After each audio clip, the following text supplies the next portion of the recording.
Hello everyone and welcome back to our OptiFast Lifestyle Education Series. I'm Dr. Via Vicencio and we're going to be talking today about changing your lifestyle activity.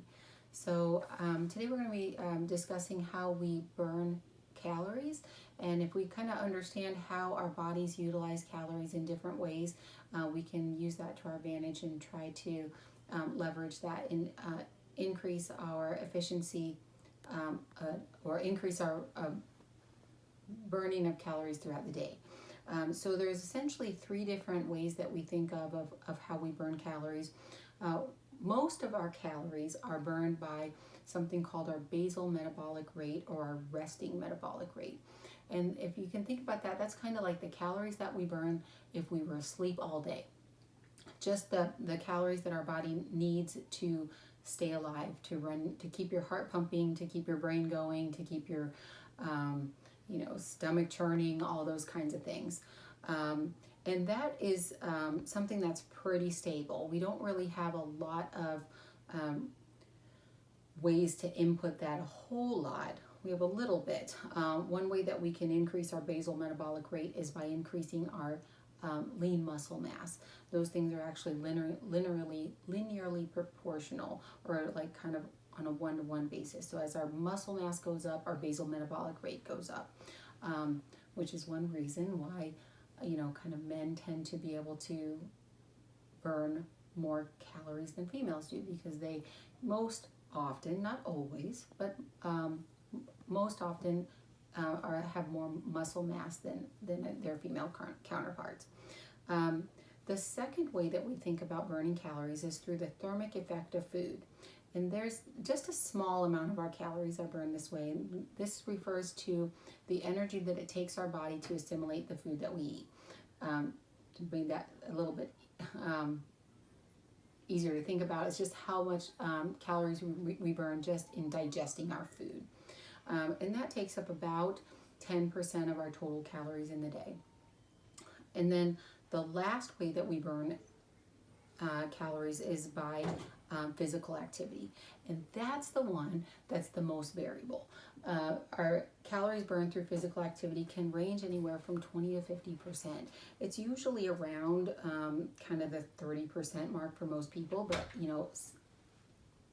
really, big athletes that are, marathon trainers, they can burn, 50% of their total calories or more just with their physical activity every day.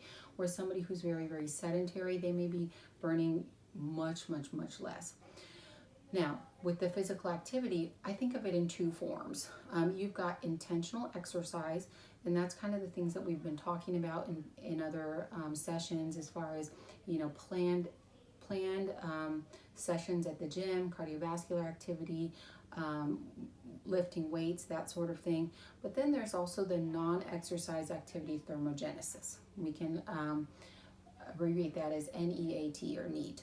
The non-exercise activity thermogenesis is the calories that we're burning just kind of in our activities of daily life. And that's what I think, a kind of a good way to try to leverage getting a few extra calories in there in the bank for us that we can burn. If you compare, two people who were kind of maybe regular weight to someone who's overweight, sometimes the difference really just is in, how many hours they're just sitting during the day. If you compare somebody who's overweight to somebody who's regular weight, the person who's overweight on average is sitting 2.5 hours more than the person who's regular weight. So if we can kind of just modify our regular activities, we can actually burn quite a few more calories that way.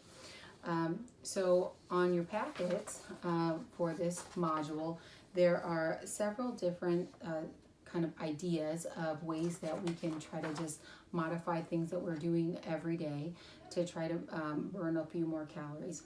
For example, whenever you're at home, if you're watching TV, you could just march in place while you're watching television, or doing sit-ups while you're watching TV.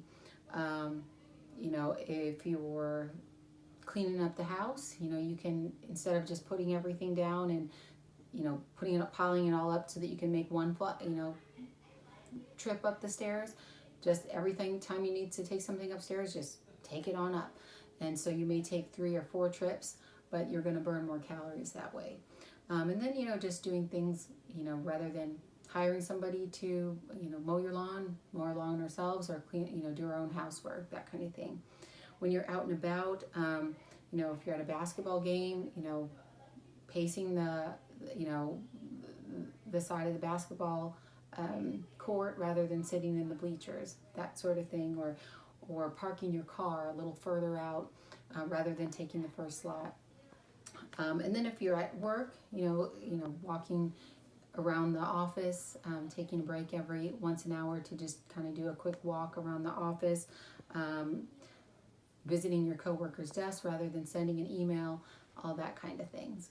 So, you can think of different ways in your own life to do that.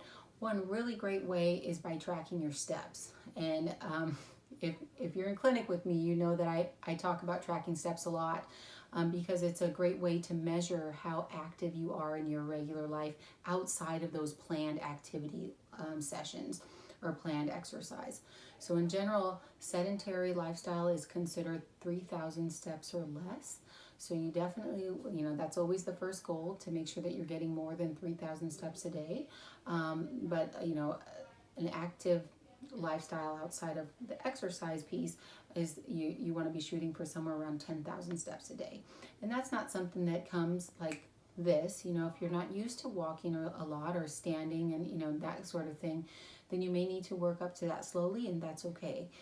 Just start with, if it's 3,000, you start with 3,000, and then just try to increase by about 500 steps per day each week until you get to 5, 7, 8,000 steps in a day. So on the bottom of your packet, I want you to do the activity. It's just kind of making a couple of goals for yourself as far as picking a couple of things that you think that you might be able to modify in your daily life, just to pump up that activity a little bit outside of our regular exercise programs, and try it out and see how it works. All these things matter, and they all help to pay off in the end. So thank you so much for listening, and I hope this was helpful. If you have any questions for me, feel free to message me or ask me in clinic, and keep up the good work. I'll see you next week. Bye.